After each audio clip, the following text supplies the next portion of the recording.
Time और है कि अपन 2-3 माइनर और 5 मेजर कर लेंगे। 5 मेजर कर लेंगे, 2-3 माइनर कर लेंगे और 2-3 रिवीजन और कर लेंगे अपन, क्योंकि 30 तक तो अपन अभी ये कर लेंगे एक बार माइनर वाला, और फिर अल्टरनेट में 5 दिन लगातार मेजर कर लेंगे। ठीक है ना? फिर आप 11 के बाद फिर फ्री रहोगे, तो उसमें काफ़ी कुछ हो जाएगा।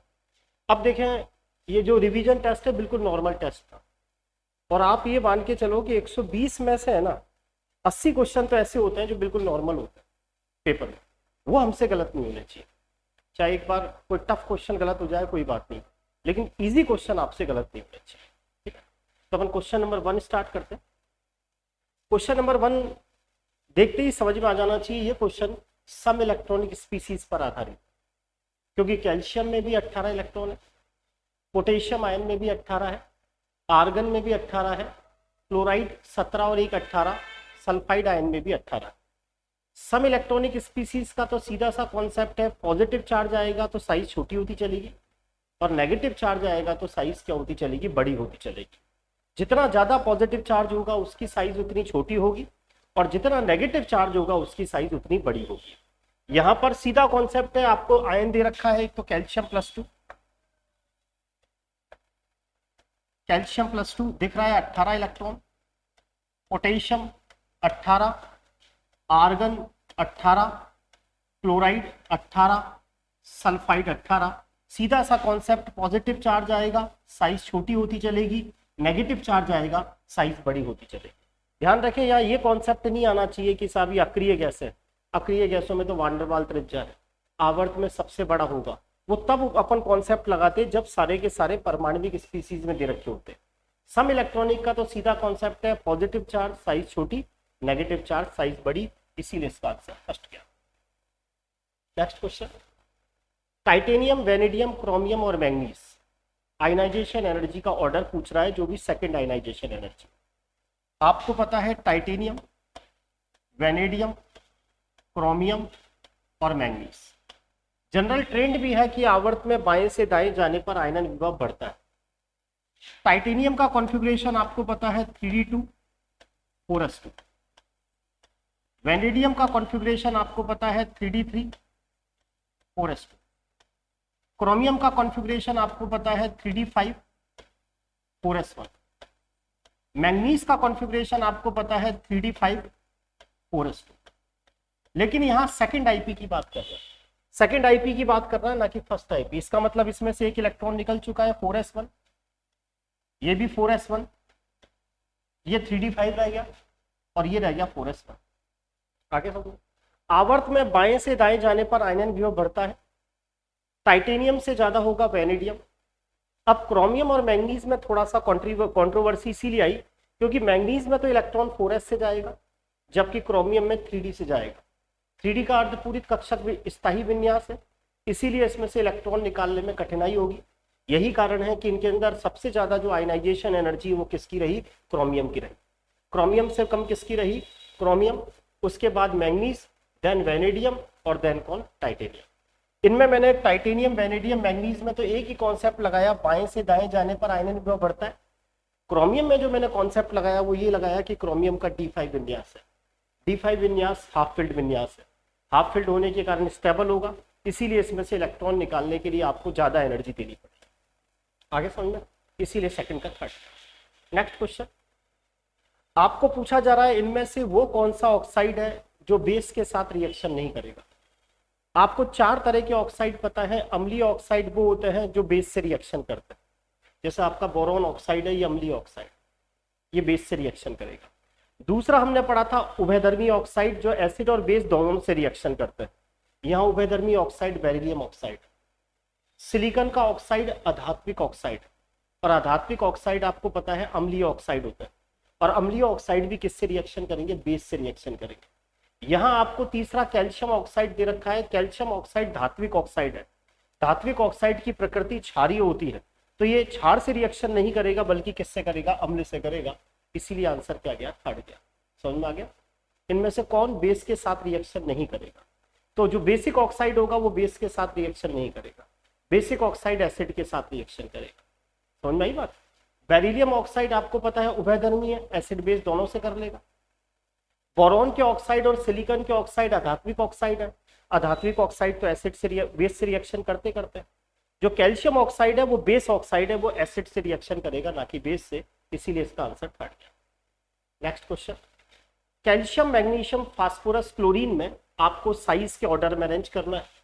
आपको पता है ये तो है मैग्नीशियम, इधर आ गया फास्फोरस, इधर आ गया क्लोरीन, और मैग्नीशियम के नीचे आता है कैल्शियम। ये आता है तीसरे आवर्त में और ये आवर्त आता है चौथे आवर्त। इसके लिए, इन तीनों के लिए n का मान 3 है, जबकि इसके लिए n का मान 4 है। आपको पता है जैसे जैसे n का मान बढ़ेगा वैसे वैसे साइज बढ़ेगी। ये तो तीसरे आवर्त का है और ये चौथे आवर्त का है। ऊपर से नीचे आने पर साइज बढ़ती है, तो सबसे बड़ी साइज तो किसकी होनी है? कैल्शियम की ही होनी है। तो स्पष्ट आंसर है फर्स्ट आएगा। क्लोरीन फास्फोरस मैग्नीशियम में बात करें तो आपको पता है बाएं से दाएं जाने पर साइज छोटी होती है। तो सबसे छोटा क्लोरीन, उससे बड़ा फास्फोरस, उससे बड़ा मैग्नीशियम, और मैग्नीशियम से बड़ा कौन? कैल्शियम। इसीलिए आंसर फर्स्ट है। आगे समझो। Next question, oxygen, sulphur, fluorine, chlorine standard example है। जब भी आपसे इलेक्ट्रॉन बंधुता की बात करें, इलेक्ट्रॉन ग्रहण एंथैल्पी की बात करें, तो हमेशा हैलोजन की इलेक्ट्रॉन ग्रहण एंथैल्पी सबसे ज्यादा होती है। तो देखो ये सल्फर वाला तो वैसे ही क्रॉस हो गया। अब आप सबको पता है फ्लोरीन और क्लोरीन में भी किसकी इलेक्ट्रॉन बंधुता सबसे ज्यादा होती है? फ्लोरीन की। हमेशा ध्यान रखना है हैलोजेंस की इलेक्ट्रॉन बंधुता सबसे ज्यादा होती है, चाहे फ्लोरीन हो, चाहे क्लोरीन हो, चाहे ब्रोमीन हो, चाहे आयोडीन। आयोडीन क्यों ना हो, सबसे ज्यादा इलेक्ट्रॉन बंधुता हमेशा क्लोरीन की ही होगी। क्लोरीन से कम किसकी होगी? फ्लोरीन की होगी। अब आपके पास ऑक्सीजन और सल्फर में आपको पता है सेकंड आवर्त और थर्ड आवर्त में, थर्ड आवर्त की धातुओं की इलेक्ट्रॉन बंधुता ज्यादा होती है। तो सबसे कम तो ऑक्सीजन, उससे ज्यादा सल्फर, देन फ्लोरीन और देन क्लोरीन। ऐसा ऑप्शन है क्या? ऐसा option third. Next question, sodium में से जब आप एक इलेक्ट्रॉन बाहर निकालते हो तो एनर्जी आपको 5.1 इलेक्ट्रॉन वोल्ट देनी पड़ती है। ये कह रहा है जो सोडियम है इसमें से अगर आप एक इलेक्ट्रॉन निकालते हो तो आपको एनर्जी देनी पड़ती है 5.1 इलेक्ट्रॉन। अगर आप इसके अंदर वापस इलेक्ट्रॉन जोड़ना चाहते हो तो किसी एलिमेंट के लिए जितना आयनाइजेशन एनर्जी का मान होता है उतना ही उसकी इलेक्ट्रॉन बंधुता का मान होता है।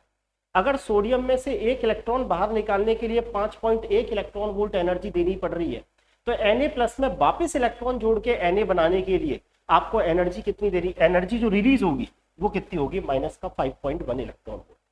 पहले तो आप इलेक्ट्रॉन बाहर निकाल रहे हो तो एनर्जी देनी पड़ रही है, अब इसमें इलेक्ट्रॉन जुड़ रहा है तो एनर्जी देनी थोड़ी पड़ेगी, बल्कि एनर्जी क्या होगी? रिलीज होगी। बस फर्क यह है कि आयनन विभव ऊष्माशोषी प्रक्रम होता है, जबकि इलेक्ट्रॉन बंधुता ऊष्माशोषी थोड़ी बल्कि ऊष्माक्षेपी प्रक्रम होता है। इस क्या क्या बेटा? हाँ, ये फर्स्ट आईपी का मान पूछा है ना, इसने कहा सोडियम है, इसमें से पहला इलेक्ट्रॉन बाहर निकाला पड़ना, आया समझ में? तो एनर्जी कितनी देनी पड़ी? 5.1 इलेक्ट्रॉन। अब ये कहता है कि Na+ में इलेक्ट्रॉन प्राप्ति एंथैल्पी का मतलब अगर इसमें इलेक्ट्रॉन जोड़े तो कितनी एनर्जी रिलीज होती? तो जितनी देनी पड़ती है उतनी ही इलेक्ट्रॉन एनर्जी क्या होती है? रिलीज होती है, अगर वो इलेक्ट्रॉन वापस जोड़ता है। बस फर्क यह है यहाँ एनर्जी देनी पड़ी तो आंसर प्लस का 5.1 आया। अब इसमें ये इलेक्ट्रॉन वापस जुड़ेगा तो ऊष्माक्षेपी प्रक्रम होगा, तो एनर्जी देने की बजाय एनर्जी रिलीज होगी, इसीलिए आंसर क्या रहा? -5.1। तब अलग चीज है, तब अलग कॉन्सेप्ट, तब ये नहीं होता। हाँ, फर्स्ट जितनी देनी पड़ेगी उतनी ही रिलीज। अगला क्वेश्चन, असत्य कथन संभालना है।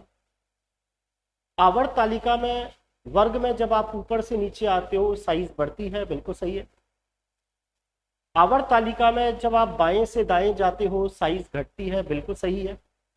अगर सम इलेक्ट्रॉनिक स्पीसीज है, जैसे मान लीजिए एक तो आपके पास है कैल्शियम +2 और एक है पोटेशियम आयन, तो आपको पता है साइज किसकी बड़ी होती है? पोटेशियम आयन की बड़ी होती है।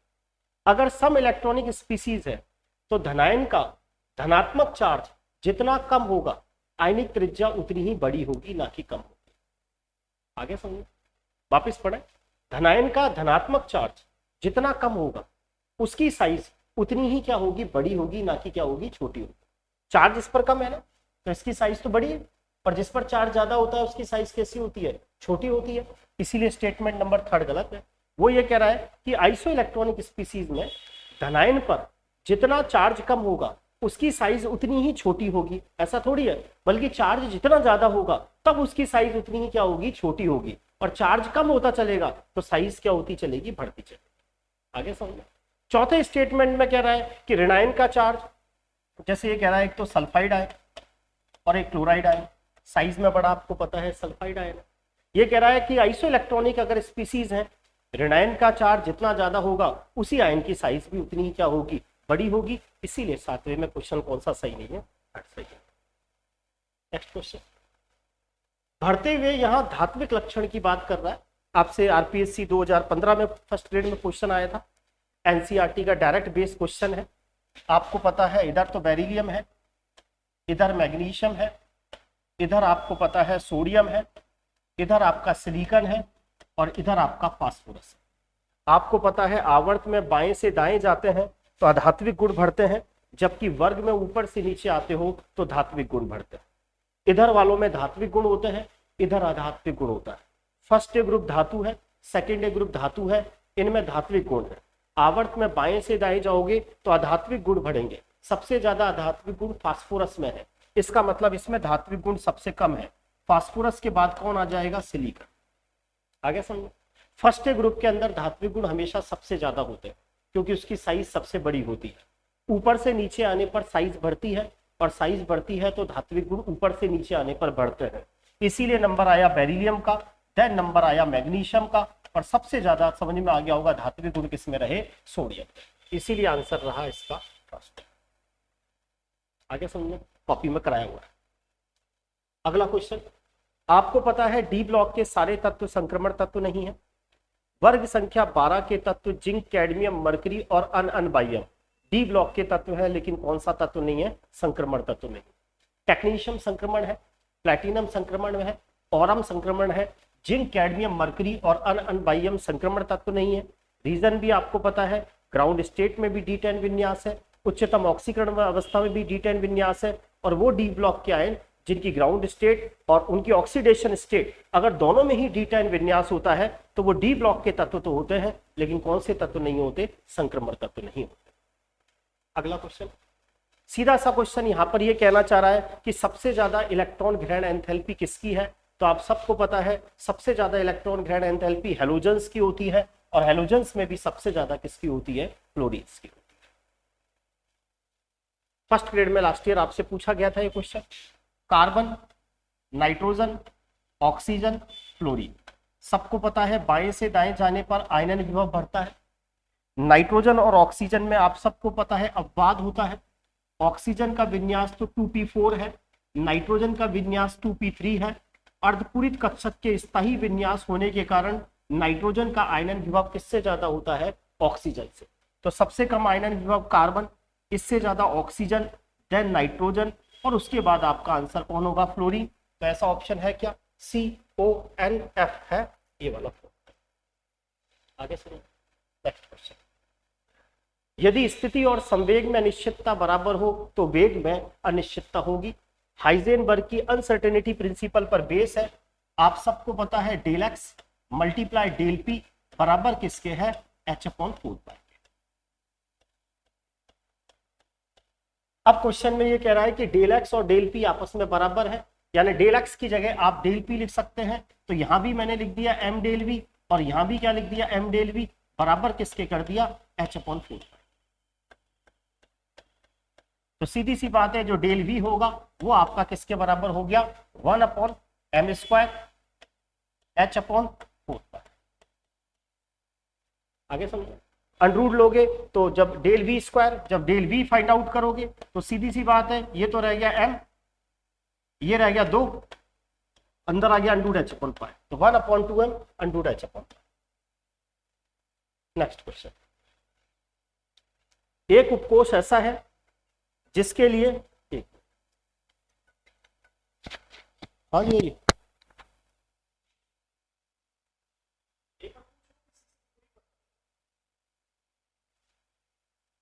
इसके बाद आपसे कह रहा है एक उपकोष ऐसा है जिसके लिए L बराबर 3, N बराबर 4, L बराबर 3 से ही पता चल गया ये उपकोष में पूछ रहा है, ये नहीं पूछ रहा किसी कक्षक में अधिकतम कितने इलेक्ट्रॉन होंगे। ये कह रहा है एक उपकोष ऐसा है जिसके लिए L बराबर 3 है। तो आप सबको पता है L बराबर 3 का मतलब F उपकोष की बात कर रहे हैं। L बराबर 0 S, L बराबर 1 P, L बराबर 2 D, L बराबर 3 F। अब आप सबको पता है F उपकोष में अधिकतम इलेक्ट्रॉन की संख्या कितनी होती है? 14। आगे समझो। P इलेक्ट्रॉन में कोणीय संवेग फाइंड आउट करना है। आपको पता है एक फॉर्मूला तो होता है mvr बराबर NH/2π।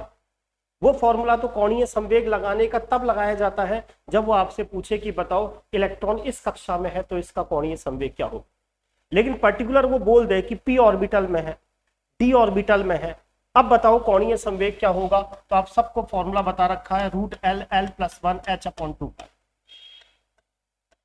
सबको पता है p उपकोष के लिए L का मान कितना होता है? एक और एक कितना हुआ? √2 H/2π। 2 को लिखा जा सकता है √2 इंटू √2, तो एक √2 से √2 कट जाएगा, तो आंसर हो गया H/√2π। समझ में आ गया? नेक्स्ट क्वेश्चन देखिए। हाइड्रोजन परमाणु में आपको यह बताना है कि इसकी ऊर्जा कितनी है। हाइड्रोजन परमाणु में पहली कक्षा की ऊर्जा कितनी है, दूसरी कक्षा की ऊर्जा कितनी है, तीसरी कक्षा की ऊर्जा कितनी है। तो एक सीधा सा फॉर्मूला होता है, सबने पढ़ा है, एनर्जी निकालने का -13.6 into Z² upon N²। Answer किसके अंदर होता है? Electron volt. स्पष्ट दिख रहा है। एनर्जी अगर आपको फाइंड आउट करनी है तो कौन सा क्वांटम नंबर चाहिए? प्रिंसिपल क्वांटम नंबर चाहिए। समझ में आ गया? इसीलिए इसका आंसर क्या गया? केवल N ओनली। हाइड्रोजन परमाणु की इलेक्ट्रॉनिक ऊर्जा फाइंड आउट करनी है कि हाइड्रोजन परमाणु की पहली कक्षा में ऊर्जा 13.6, दूसरी कक्षा में -3.4, तीसरी कक्षा में -1.51। तो ये जो ऊर्जा है ये किस पे डिपेंड करती है? N पे डिपेंड करती है। Next question. आप सबको पता है N इलेक्ट्रॉन की क्वांटम नंबर N और L एनर्जी का ऑर्डर पूछ रहा है। पहले ही पता है आपको N+L का नियम, जिसके लिए N+L का मान ज्यादा होगा उसकी एनर्जी भी क्या होगी? ज्यादा। इसके लिए N+L का मान निकालोगे तो 4 और 1 5। इसके लिए N+L का मान 4, इसके लिए N+L का मान 5, इसके लिए N+L का मान 4। अब स्पष्ट दिख रहा है कि जिसके लिए N+L का मान कम होता है उसकी एनर्जी कम है, तो B और D इन दोनों की एनर्जी सबसे कम होगी। जब N+L का मान समान आने लग जाता है तो जिसके लिए N का मान कम होता है उसकी एनर्जी भी क्या होती है? कम होती है। तो सबसे कम एनर्जी तो होगी D वाले की। D वाले से ज्यादा कौन हो गया? आपका B वाला। अरे समझ में आ गया?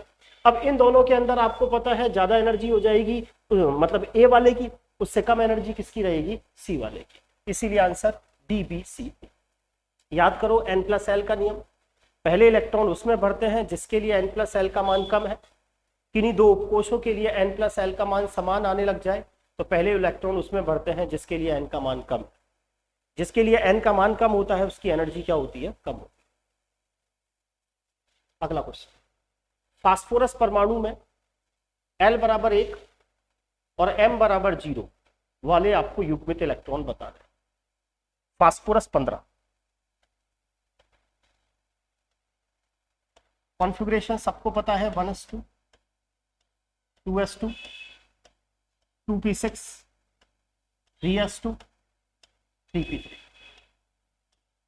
ये तो S कक्षक है, आप सबको पता है। ये कह रहा है L बराबर 1 होना चाहिए। ये कह रहा है कि फास्फोरस में L बराबर 1 वाले इलेक्ट्रॉन आपको देखने। L बराबर 1 का मतलब यह है कि वो इलेक्ट्रॉन कौन से उपकोष में होने चाहिए? P उपकोष में होने चाहिए। S उपकोष के लिए तो आपको पता है L की वैल्यू 0, तो इसकी बात नहीं कर रहा है। S उपकोष के लिए L की वैल्यू 0, इसकी बात नहीं कर रहा। अब आप सबको पता है 2p6 ऐसे ही तो भरोगे, 1 2 3 4 5 6।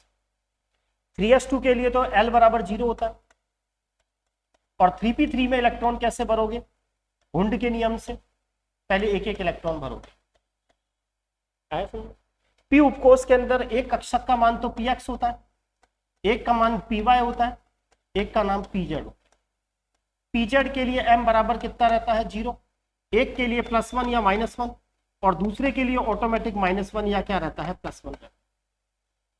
अब आपसे कह रहा है कि फास्फोरस परमाणु है, उसमें उन इलेक्ट्रॉनों की संख्या कितनी है जिनके लिए L बराबर तो 1 है और साथ ही साथ उनके लिए M बराबर कितना है? 0 है।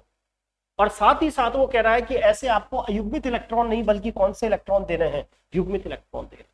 ये तो अयुग्मित इलेक्ट्रॉन, इसकी बात नहीं करता, वो इस वाले इलेक्ट्रॉन की बात करता।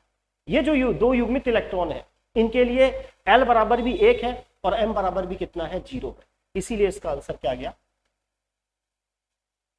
अगला क्वेश्चन, कक्षकों के भरने का कौन सा क्रम सही नहीं है।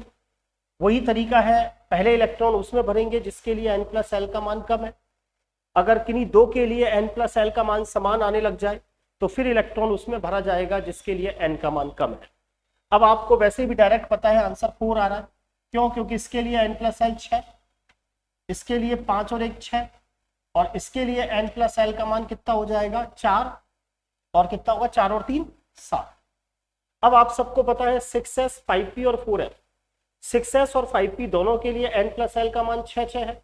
तो पहले इलेक्ट्रॉन किस में जाएगा, 6s में या 5p में, तो पहले 5p में जाएगा, फिर 6s में जाएगा, फिर 4f में जाएगा, n प्लस एल करके।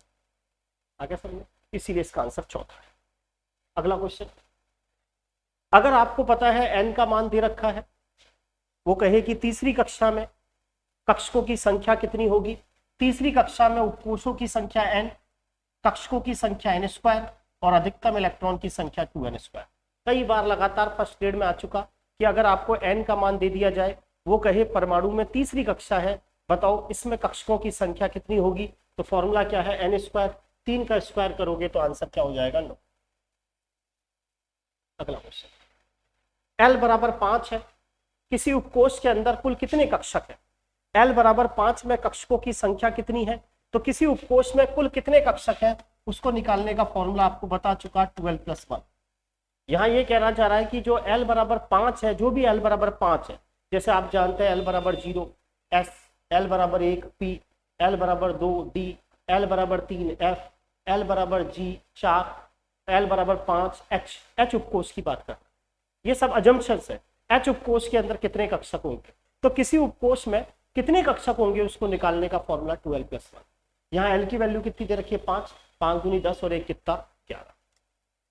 आगे समझो, वैसे भी l बराबर 0 s उपकोष में 1 कक्षक, l बराबर 1 p उपकोष में 3, d वाले में 5, f वाले में 7, g वाले में 9 और h वाले में 11। आगे समझो। अगला क्वेश्चन, आपको बताना है उन सभी ऊर्जा उपस्तर जिनके लिए n प्लस एल का योग 5 से कम है, उनमें कुल कितने ऑर्बिटल होंगे। तो आपको पता है n plus L less than 5, possibility बना सकता हूं कि n प्लस एल का मान 1 हो सकता है, n प्लस एल का मान 2 भी हो सकता है, n प्लस एल का मान 3 भी हो सकता है,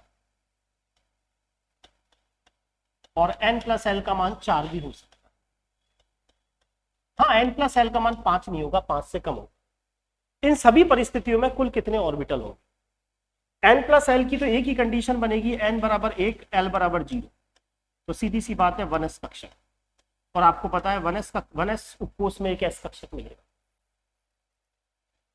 n प्लस एल बराबर 2 की एक कंडीशन तो बनाओगे 2 + 0 यही बनेगी, 1 + 1 तो बन ही नहीं सकती क्योंकि n और l के मान कभी बराबर नहीं होते, तो इसका मतलब 2s कक्षक। अब 2s उपकोष में भी आपको पता है एक ही s कक्षक है। n प्लस एल बराबर 3 की 2 कंडीशन बन सकती है, एक तो 3 + 0 और एक 2 + 1। 3 + 0 का मतलब 3s और 2 + 1 का मतलब 2p। 3s उपकोष में आपको पता है एक s कक्षक होगा, और 2p में आपको पता है कितने p कक्षक होंगे 3। आ रहा समझ। n प्लस एल बराबर 4 की 3 कंडीशन क्या क्या होंगी, नंबर 1 4 + 0 कर सकते हो, एक 3 + 1 कर सकते हो, तीसरी बनेगी नहीं क्योंकि n और l का मान कभी क्या नहीं हो सकता बराबर। ये हो गया 4s और ये हो गया 3p। अब इस 4s के अंदर एक s कक्षक और 3p में आपको पता है 3p कक्षक। अब जोड़ लो, 3 4 3 7, एक 8, एक 9 और एक 10, तो कितने कक्षक आ रहे हैं 10 कक्षक। आया नहीं आया समझ। चले आगे, नेक्स्ट क्वेश्चन,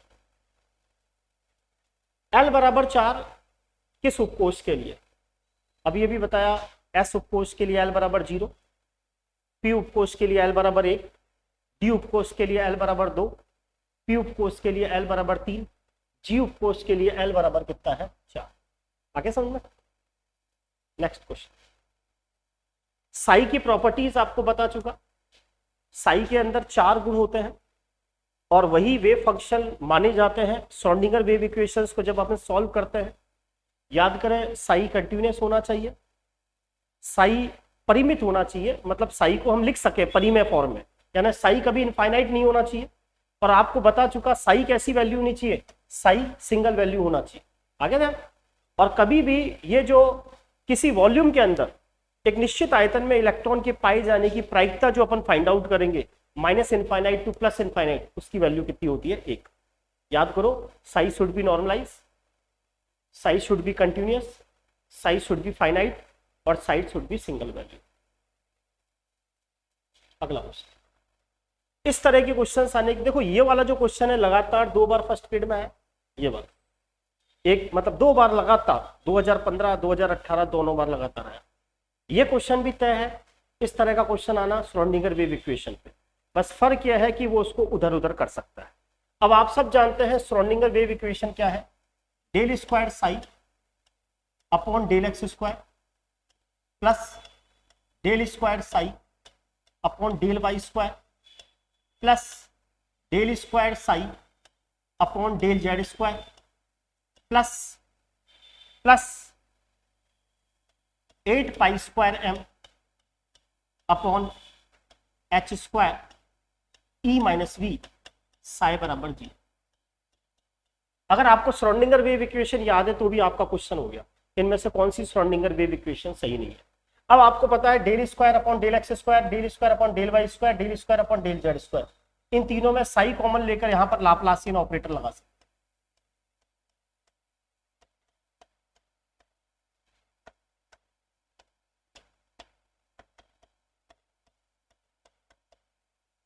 आगे समझो, पूछ रहा है कि कौन सा 3 दिशा x, y और z में गमन करने वाले हैं और कौन सा स्टेटमेंट सही नहीं है। तो आपको दिख रहा होगा ये तो ठीक है, ये वाला जो थर्ड स्टेटमेंट है ये सही नहीं है।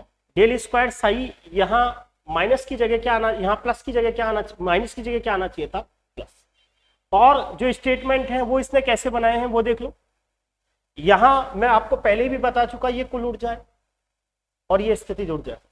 कुल ऊर्जा में से स्थितिज ऊर्जा घटा दो तो आपके पास गतिज ऊर्जा आ जाएगी। ये ई माइनस बी आपको पता है काइनेटिक एनर्जी, और काइनेटिक एनर्जी को हम लिख सकते हैं क्या, हाफ एम वी स्क्वायर।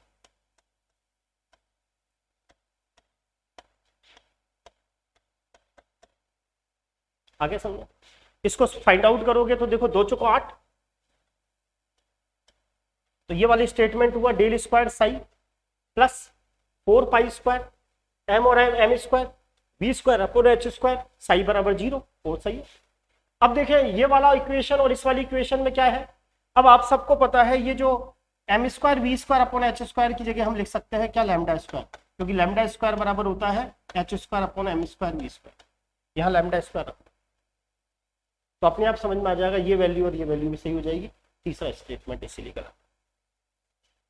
अगला भौतिक अधिशोषण, आपको पता है जैसे मैंने आपको भौतिक अधिशोषण का एग्जांपल किसी सॉलिड के ऊपर गैस का चिपकना। भौतिक अधिशोषण में अधिशोषक और अधिशोष्य के बीच में वीक वान डेर वाल फोर्सेज होते हैं, इसीलिए भौतिक अधिशोषण रिवर्सिबल होता है। भौतिक अधिशोषण जब होता है तो उसमें अधिशोषक और अधिशोष्य के बीच में अट्रैक्शन कम होता है तो एनर्जी कम रिलीज होती है, इसलिए थर्ड भी सही है। अगर हम सरफेस एरिया बढ़ा देंगे तो अधिशोषण बढ़ता ही है। सेकंड स्टेटमेंट सही नहीं है, ताप के साथ भौतिक अधिशोषण कम हो जाता है, क्योंकि आपने ताप बढ़ाया तो गैस की काइनेटिक एनर्जी बढ़ जाएगी, वो चिपकेगा थोड़ी बल्कि क्या हो जाएगा, उड़ जाएगा। तो भौतिक अधिशोषण तो ताप कम चाहता है, लेकिन रासायनिक अधिशोषण ताप ज्यादा चाहता है। क्यों चाहता है, क्योंकि ताप होने के कारण पुराने बॉन्ड इजीली क्या हो जाएंगे, ब्रेक हो जाएंगे, क्योंकि रासायनिक अधिशोषण में बॉन्ड बनते हैं और बॉन्ड बनने के लिए पुराने बॉन्डों को तोड़ना पड़ेगा और उसके लिए टेम्परेचर की जरूरत होती है। तो रासायनिक अधिशोषण तो ताप चाहता है, लेकिन भौतिक अधिशोषण ये चाहता है कि टेम्परेचर कैसा रहे, कम रहे। कोहरा, याद करें 2 चीजें हैं, जो दिख रहा है वो परिक्षेपण माध्यम है और जो छुपा हुआ है वो परिक्षिप्त प्रावस्था है। कोहरा जब अपन देखते हैं तो अपन सबको धुआं ही दिखता है, परिक्षेपण माध्यम गैस और परिक्षिप्त प्रावस्था कोहरे में सबको पता है पानी होता है, द्रव होता है। अगला फ्रेंडलिक अधिशोषण समतापी वक्र में आपको रिलेशन बता रखा है x/m बराबर k, P की पावर 1/m, ठीक है। और बताया था कि जब लो प्रेशर होता है, लो प्रेशर होता है, तब इस n का मान 1 होता है, जब लो प्रेशर होता है, at low pressure, at low pressure. Low pressure पर इस n का मान 1 होता है, उस स्थिति में x/m बराबर के P हो जाता है। लेकिन जब हाई प्रेशर होता है, जब हाई प्रेशर होता है तो ये जो x/m है, ये प्रेशर के ऊपर क्या नहीं करता, डिपेंड नहीं करता। आया समझ? उस समय इस n का मान अपन क्या लगा देते हैं, जैसे यहां तो आपने लगा दिया n का मान 1 और उस समय n का मान 0 लगा देते हैं। यही कारण है कि 1/n का मान सभी मामलों में 0 से लेकर कहां तक हो सकता है, 1 तक हो सकता है। अगला क्वेश्चन, यहां ये कहता है कि कौन सा सबसे ज्यादा अधिशोषित होगा।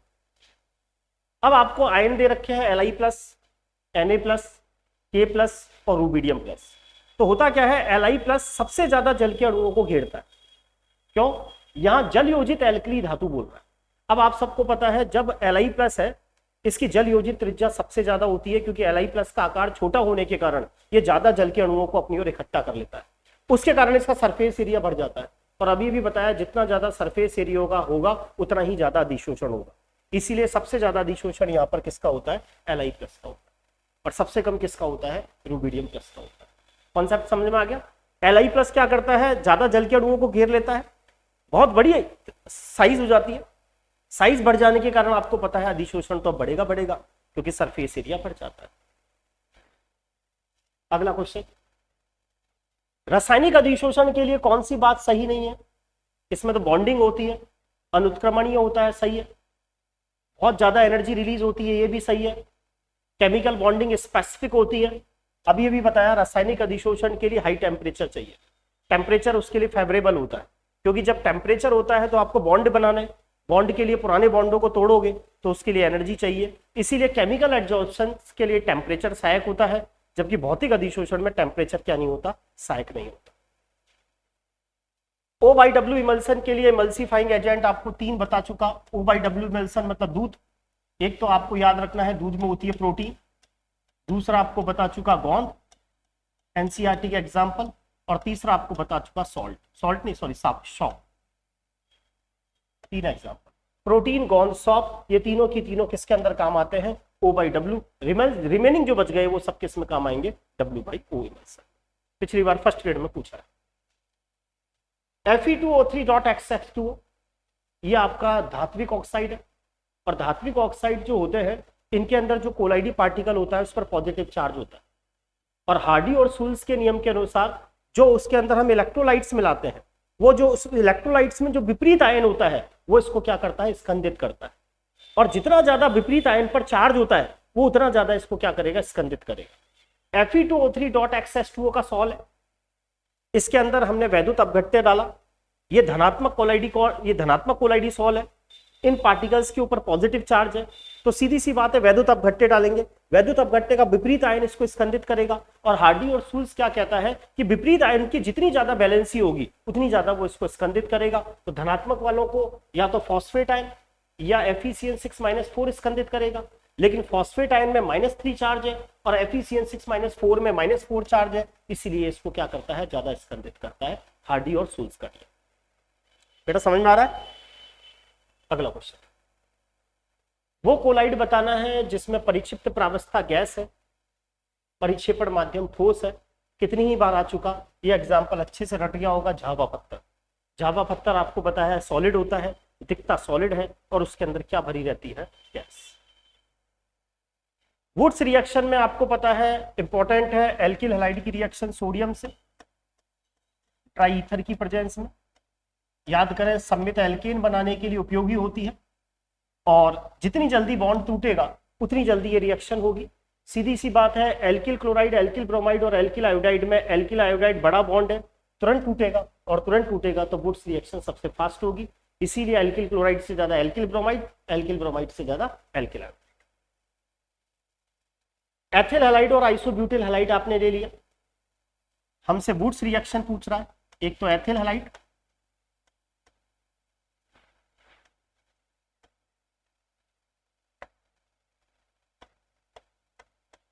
एक आइसोब्यूटिल हाइड आपको दिख रहा है इंसेस, ये दोनों एल्केल हाइड अलग अलग तरह के हैं।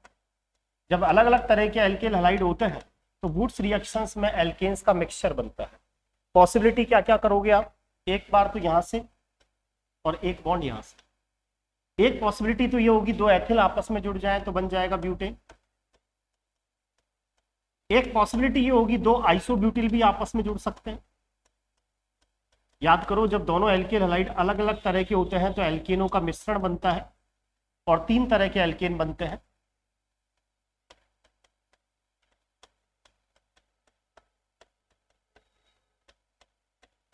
और तीसरी पॉसिबिलिटी होगी ये दोनों रेडिकल आपस में जुड़ते हैं।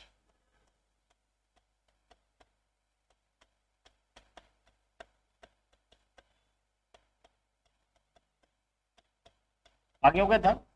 जब दोनों एल्किल हैलाइड वुड्स अभिक्रिया में अलग अलग प्रकार के होते हैं तो 3 तरह के एल्केन बनते हैं। एक पॉसिबिलिटी यह है कि C2H5 से जुड़ जाए तो ब्यूटेन। दूसरी पॉसिबिलिटी दो आइसोब्यूटिल आपस में जुड़ जाए तो 1 2 3 4 5 6 हेक्सेन बनेगा और 2 नंबर और 5 नंबर वाला हेक्सेन। और तीसरी पॉसिबिलिटी यह है इसके साथ ये जुड़ जाए तो आपको दिख रहा होगा 1 2 3 4 5 6 वाला हेक्सेन बनता है। 2 नंबर पे मेथिल लगा हुआ है इसीलिए हमने इसको क्या बोल दिया, आइसोहेक्सेन। इसीलिए ब्यूटेन आइसोहेक्सेन और 2,5-डाइमेथिल का मिश्रण बनता है। अगला क्वेश्चन याद करें, ये रिएक्शन जो है वो है कार्बोक्सिलिक अम्लों का विकार्बोक्सिलीकरण जिसमें हम सोडा लाइम काम में लेते हैं।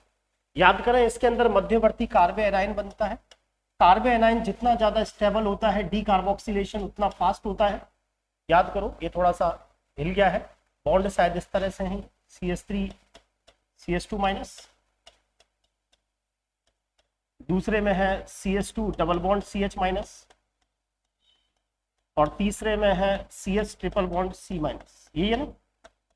आपको पता है कार्बोनाइन, वो कार्बोनाइन ज्यादा स्टेबल होता है जिसके साथ -I इफेक्ट लगा हुआ हो, इसीलिए सबसे ज्यादा डीकार्बोक्सिलेशन थर्ड वाले का होगा क्योंकि इसके अंदर ये जो कार्बोनाइन बन रहा है वो ज्यादा से ज्यादा स्टेबल बन रहा है।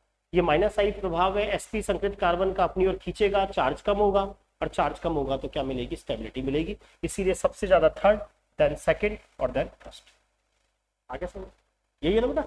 नेक्स्ट क्वेश्चन देखिए, हमें पता है OH नहीं बदलना चाहिए, सिर्फ CO ग्रुप ही CH2 में बदलना चाहिए। हमने क्लीमेंसन अपचायक पदार्थ पढ़ा था, जिंक मरकरी कंसंट्रेट HCl, वो CO को भी CH2 में बदलता है और अल्कोहल को भी एल्केन में बदलता है। रेड फास्फोरस HI तो बाप रिएजेंट है, वो तो सबको ही एल्केन में बदलता है। लेकिन याद करो हमने पढ़ा था वॉल्फ किस्टनर अपचायक हाइड्रोजन के साथ बेसिक मीडियम, वो अल्कोहल को नहीं बदलता, सिर्फ वो कार्बोनिल कंपाउंड को ही किसमें बदलता है, एल्केन में बदलता है। आगे ना अगला एग्जांपल RMGX, याद करो जेरोविटनॉफ मेथड। RMGX सक्रिय हाइड्रोजन युक्त यौगिकों के साथ एल्केन बनाता है। फिनॉल में आपको पता है एसिडिक हाइड्रोजन है। याद करो जेरोविटनॉफ विधि, सक्रिय हाइड्रोजन परमाणुओं का आकलन करते हैं। ग्रिग्नार्ड रिएजेंट न्यूक्लियोफाइल का सोर्स है, R-H+ के साथ जुड़कर एल्केन बना लेगा। एसिटिक एसिड आपको पता है एसिड देगा ही, HCl तो स्ट्रॉन्ग एसिड है ये देगा ही, लेकिन क्लोरामीन के साथ जब ग्रिग्नार्ड रिएजेंट रिएक्शन करता है तो एल्केन नहीं बनते बल्कि एमीन बनती है, RMGX प्लस क्लोरामीन। उसका रीजन यह है कि जो क्लोरीन है आप सबको पता है इसमें रिक्त डी कक्षक होते। ये जो नाइट्रोजन है ये अपने लॉन पेयर इसको देता है और इस पर कैसा चार्ज आ जाता है, पॉजिटिव। तो ये जो R- है भाई इसके पास रिक्त डी कक्षक है, इस नाइट्रोजन के पास लॉन पेयर है, ये अपने लॉन पेयर यहां देता है, इस पे पॉजिटिव चार्ज आ जाता है। R- के साथ अब ये नाइट्रोजन वाला पार्ट जुड़ जाता है, इसीलिए ग्रिग्नार्ड रिएजेंट जब क्लोरोएमीन के साथ रिएक्शन करता है तो एल्केन नहीं बनती बल्कि क्या बनती है, एमीन्स बनती है, क्योंकि इसमें रिक्त डी कक्षक क्लोरीन में लॉन पेयर रिवर्स कर देता है, प्लस आ जाता है, तो ये वाला पोर्शन अब यहां से जुड़ने लगता है। अगला क्वेश्चन, CO को CH2 में बदलना है, ये काम तो रेड फास्फोरस HI भी करेगा, हाइड्रोजन के साथ बेसिक मीडियम भी करेगा, क्लीमेंसन अपचयन भी करेगा, इसीलिए उपरोक्त सब। मार्कोनिकॉफ का नियम आपको लगाना है 2-methyl-2-butene।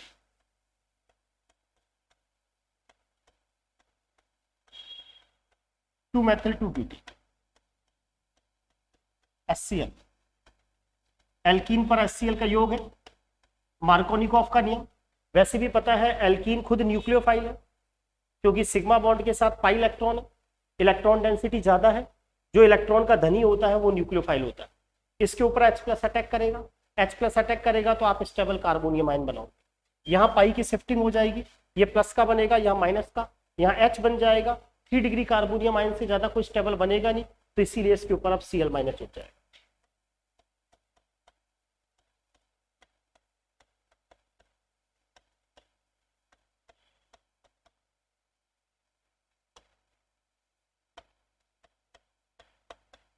Answer 2-chloro-2 methyl butane. ठीक है, नेक्स्ट क्वेश्चन। याद करो ये अम्लीय पोटेशियम परमैंगनेट है। एक तो बताया था बेयर रिएजेंट, क्षारीय केमिनोफोर, वो तो बताया था हाइड्रोक्सिलेशन करता है, एक पाई तोड़ो और 2 OH लगा दो। यहाँ अम्लीय पोटेशियम परमैंगनेट है। अम्लीय पोटेशियम परमैंगनेट प्रबल ऑक्सीकारक है। पहले तो इन दोनों बॉन्डों को तोड़कर एल्डिहाइड में बदल देगा, और फिर आपको पता है एल्डिहाइड का ऑक्सीडेशन होकर किस में बदल जाएगा, एसिड में बदल जाएगा। आया समझ में?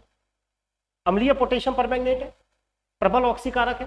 पहले तो ओजोनोलिसिस की तरह दोनों बॉन्डों को तोड़ोगे, एल्डिहाइड। अम्लीय पोटेशियम परमैंगनेट प्रबल ऑक्सीकारक है, रिएक्शन को आगे लेके कहां चला जाएगा, एसिड पर। तो एल्डिहाइड एल्डिहाइड दोनों किसमें बदल गए, एसिड। बोलो क्या क्या चीज? हाँ तो बस हीटिंग है, हीटिंग है बस। अम्लीय पोटेशियम परमैंगनेट साथ में हीट, कुछ नहीं।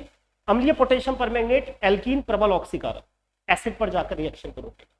हाँ अगर यहाँ बेयर अभिकर्मक लगा होता तो एक पाई तोड़ के यहाँ 2 OH लगा देते, तब फिर अपने वो हाइड्रोक्सिलेशन। सही बात समझ?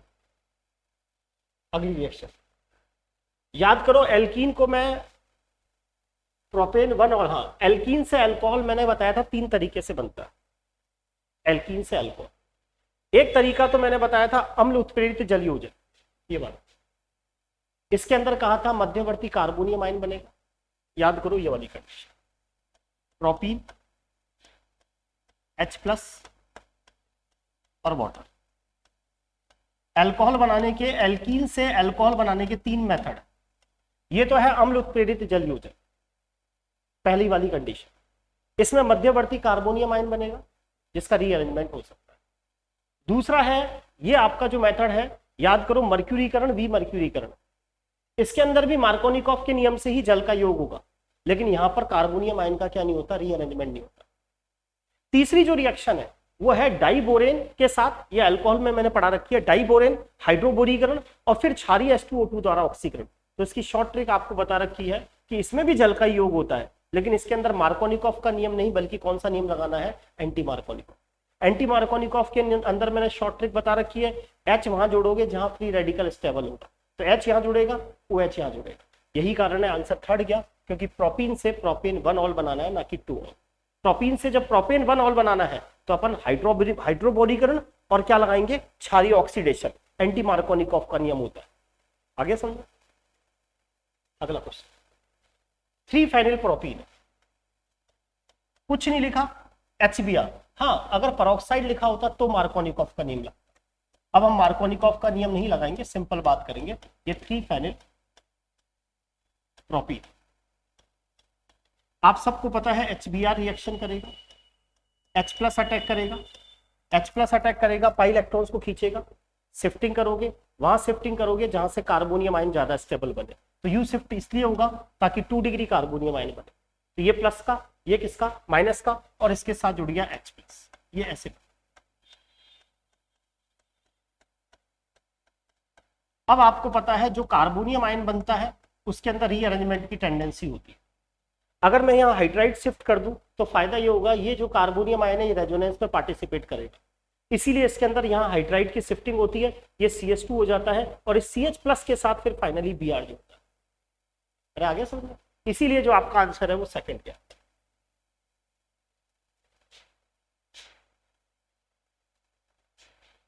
आ रहा है समझ में बेटा, समझ में आ रहा है कृष्णा बेटा? नेक्स्ट क्वेश्चन, अगला C5H10 है, ओजोनी अपघटन कर रहा है और केवल कीटोन ही चाह रहा है। तो देखो 1 एल्कीन जहां होते हैं वहां तो आपको पता है एल्डिहाइड भी बनता है, और साइक्लोपेंटीन C5H10 साइक्लोपेंटीन तो हो ही नहीं सकता, ये C5H10 थोड़ी होगा साइक्लोपेंटीन, ये तो साइक्लोपेंटेन हो सकता है, एल्कीन और साइक्लोएल्केन C5H10, तो साइक्लोपेंटीन तो हो ही नहीं सकता C5H10 वाला। अब चौथा आपके पास बच गया, ये इसमें 2 मेथिल, ये एक्चुअल में एक और चीज होनी चाहिए इसमें, होना चाहिए ये 2,3 डाइमेथिल 2 ब्यूटीन। अब इसका ओजोनी अपघटन कराएंगे तो अपना क्या बनेगा, ये कह रहा है कि नहीं, एक बार देख लेते ना, ये कह रहा है कि अणुसूत्र C5H10 है, उसका ओजोनी अपघटन कराना है और अपन को एसीटोन मिलना चाहिए, तो इससे तो दोनों एल्डिहाइड मिलेंगे, इससे भी एल्डिहाइड मिलेंगे, इससे कुछ नहीं मिलेगा, और इससे जो मिलेंगे वो एक कीटोन और एक क्या मिल जाएगा, एल्डिहाइड, ये इसीलिए 4। नेक्स्ट, अब ये भी बताया था, यहां क्या होगा, बेसिक स्ट्रेंथ पूछ रहा है, मेथिल का प्लस आई इफेक्ट, इलेक्ट्रॉन देगा, चार्ज डेंसिटी बढ़ जाएगी, इसमें इलेक्ट्रॉन देने की टेंडेंसी बढ़ेगी, वैसे भी जो क्षारीय सामर्थ्य होता है वो प्लस आई के डायरेक्टली प्रोपोर्शनल होता है। यहाँ माइनस आई है, यहाँ सबसे ज्यादा माइनस आई है, इलेक्ट्रॉन्स को खींच लेगा तो लॉन पेयर इधर चले जाएंगे, अब ये किसी दूसरे को लॉन पेयर दे ही नहीं सकता, इसीलिए सबसे कम यहाँ पर कौन है, सी से ज्यादा कौन है, बी, और बी से ज्यादा आपका कौन है, ए। ऐसा ऑप्शन है क्या कौन सा? अगला क्वेश्चन, एक तरीके से ये एल्कीन से मुझे अल्कोहल बनाना है, एल्कीन पर जल का योग है, हमें पता है एल्कीन खुद नाभिक नहीं है, पानी भी नाभिक नहीं है, तो इसके ऊपर पानी तो अटैक करेगा नहीं, पहली स्टेप में कौन अटैक करेगा, H+। जैसे ही अपनी और पाई इलेक्ट्रॉन को खींचेगा, पाई इलेक्ट्रॉन की शिफ्टिंग होगी, एक प्लस बनेगा, एक क्या बनेगा, माइनस, ये वाली स्टेप।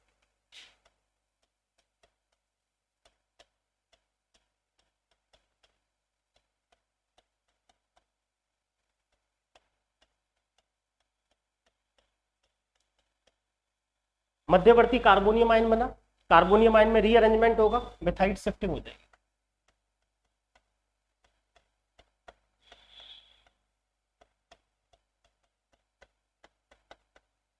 और अगली स्टेप में पानी अपना OH यहाँ पे होगा, है क्या ऐसा ऑप्शन? कौन सा ऑप्शन है, अधूरा ही लगेगा, जो भी हो आपको समझ में आ गया होगा तरीका। ये रह गया, ये ना थर्ड। अगला क्वेश्चन, याद करो 1 क्लोरोब्यूटेन ये एल्किल हैलाइड है, एल्कोहलिक यूएस से जब रिएक्शन कराते हैं तो मैकेनिज्म E2 मैकेनिज्म होती है, और E2 मैकेनिज्म में किसी भी तरह का क्या नहीं होता, रीअरेंजमेंट नहीं होता। 1 क्लोरोब्यूटेन में अगर आप एल्कोहलिक यूएच कराओगे तो अल्फा बीटा एलिमिनेशन केवल करना है, मैकेनिज्म E2 मैकेनिज्म होती है, क्लोरीन से जुड़ने वाला पहला अल्फा दूसरा बीटा, HCl बाहर निकल जाएगा और फाइनली प्रोडक्ट क्या बनेगा, 1 ब्यूटीन बनेगा, क्योंकि ये E2 मैकेनिज्म है। अगला क्वेश्चन, एल्कीन की स्टेबिलिटी आपको देखनी है, तो सीधी सी बात है अल्फा हाइड्रोजन की संख्या देखेंगे, जिसमें जितने ज्यादा अल्फा हाइड्रोजन है वो एल्कीन उतनी ज्यादा स्टेबल है। एक तो है 120,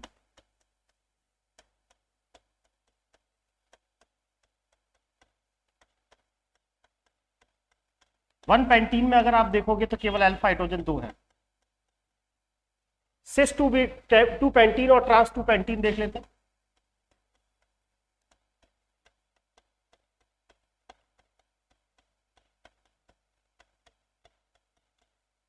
टू पेंटीन में अल्फा हाइड्रोजन कितने हैं, 5, तो सीधी सी बात है 1 पेंटीन तो सबसे कम स्टेबल होगा, उससे ज्यादा सिस वाला होगा, और सिस वाले से ज्यादा ट्रांस होगा। अब ये चौथा कौन सा बच गया, 2 मेथिल 2 ब्यूटीन, ये भी देख लो।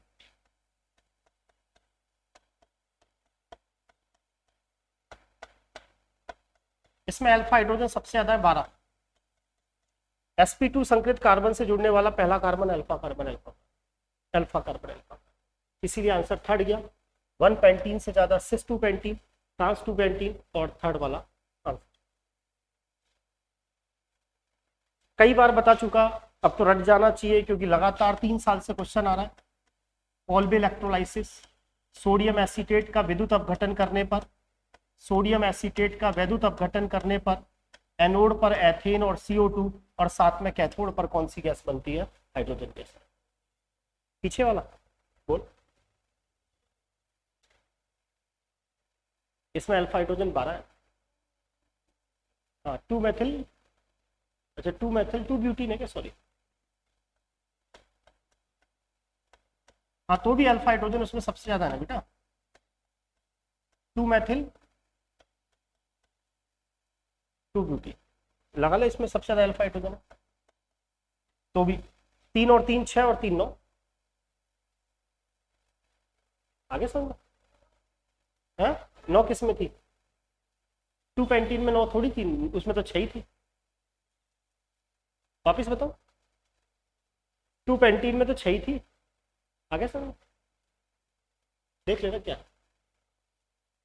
अगला क्वेश्चन कई बार आ चुकी, एल्केन की एकमात्र लास्ट रिएक्शन, एरोमेटीकरण, हाइड्रोसंबंधन, उत्प्रेरकी पुनः संस्कार, सक्रियकरण, कम से कम 6 कार्बन एल्केन भाग लेंगे। हेक्सेन आपको दिखा रखा है, क्रोमियम का oxide, high temperature, chromium aluminium molybdenum किसी का भी ऑक्साइड हो सकता है। नॉर्मल हेक्सेन से तो क्या बनती है बेंजीन, और हेप्टेन से क्या बनता है टॉलुएन। लास्ट ई विन्यास, sp2 से हाई प्रायोरिटी इसकी, एल्डिहाइड और एल्कोहल में देख लो हाई प्रायोरिटी किसकी होगी, CHO, ये तो एल्डिहाइड है, और CH2OH, तो समझ में आ गया होगा। यहां हाई प्रायोरिटी एल्डिहाइड की, हाई प्रायोरिटी नाइट्रोजन की, और यहां ऑक्सीजन की, क्योंकि परमाणु क्रमांक जिसका ज्यादा होता है उसको हाई प्रायोरिटी मिलती है। थर्ड वाले में देखें तो यहाँ sp2 से कार्बन, यहाँ sp2 से नाइट्रोजन, तो हाई प्रायोरिटी इसको, मैथिल और आइसोप्रोपेल में हाई प्रायोरिटी इसको, समझ में आ गया होगा। चौथा होगा क्यों, क्योंकि इसमें हाई प्रायोरिटी इसको, और एसिड और एल्डिहाइड में एसिड को हाई प्रायोरिटी मिलेगी। मेरे हिसाब से शायद ही किसी क्वेश्चन में कोई प्रॉब्लम आनी चाहिए, आए भी तो कोई दिक्कत नहीं है, बार बार रिवाइज करो, जितना रिवाइज करोगे उतना बार बार याद होगा। और ये जो 14-15 पेपर कराए ना, इनको जरूर करके जाना एग्जाम में, ठीक है। वो सिलेबस जो अब शुक्रवार को होगा वो डाल दिया है, और जो बुधवार को होगा उसमें ऑर्गेनिक में एल्काइन आएगी, बेंजीन आएगी, वो डाल दिया मैंने। एक एल्केलाइड आएगा, एक आपको अल्कोहल पढ़ के आना है, एल्डिहाइड कीटोन तक, वो कोई दिक्कत नहीं है, वो तो क्या सुनो, बार बार याद होने लग जाएगा। अब याद होने लग गई ना, कॉल्बी इलेक्ट्रोलाइसिस, हाइड्रोसंबंधन, उत्प्रेरकी पुनः संस्कार, एल्किल हैलाइड का वी हाइड्रोहेलोजनीकरण, तो धीरे धीरे सब रट जाएंगे एग्जाम तक, ठीक है।